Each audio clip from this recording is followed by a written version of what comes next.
Bienvenue pour ce tuto Office 365, les bases de l'administration, et nous verrons la partie configuration et gestion des utilisateurs. Avant de vous présenter le programme de cette formation, je vais juste me présenter. Je suis Ludovic Bianet et en fait je suis consultant formateur sur les produits que vous voyez ici.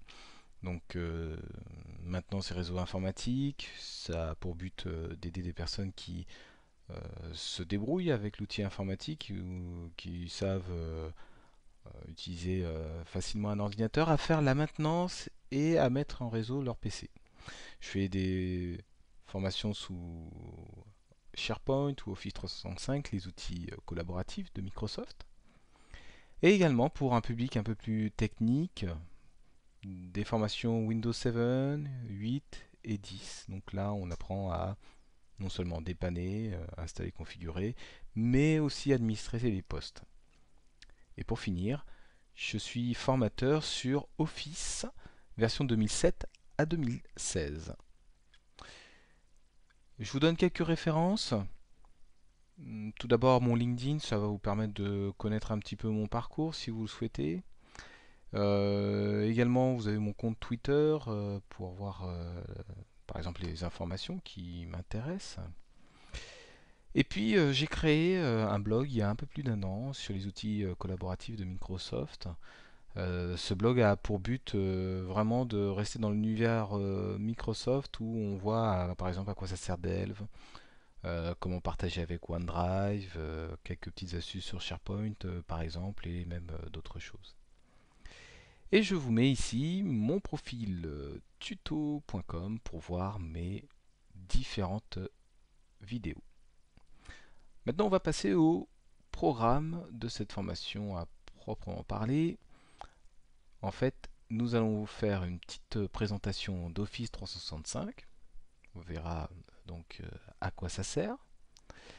Ensuite, nous passerons à la partie technique. Nous allons configurer Office 365. Donc, nous allons utiliser la version d'évaluation et nous allons non seulement créer un compte, mais on va configurer la partie DNS d'Office 365. On s'occupera aussi de l'administration des comptes. On verra comment créer un compte dans Office 365. On verra comment créer plusieurs comptes d'un coup même. Donc voilà notre programme pour ce tuto. Alors, l'objectif de ce tuto est donc déjà d'être une première prise en main de la configuration d'Office 365. Ça va vous permettre aussi de voir comment se fait la gestion des utilisateurs et vous saurez donc à partir de ce tuto comment on peut ajouter des utilisateurs dans Office 365. Alors je tiens à préciser que là on est vraiment dans un environnement complètement cloud, complètement Office 365. Il n'y a pas de serveur que l'on va utiliser pour faire la synchronisation des informations. Alors au niveau du public visé et des prérequis.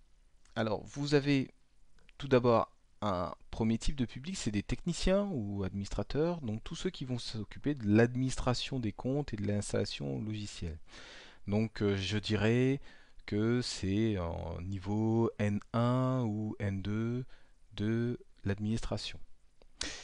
Vous avez aussi un autre type de public, c'est des gestionnaires Office 365, c'est-à-dire des personnes qui ne sont pas forcément informaticiennes, mais ont besoin de savoir créer un compte, par exemple, le supprimer. Ils ont besoin d'avoir un minimum de base pour pouvoir faire les tâches récurrentes.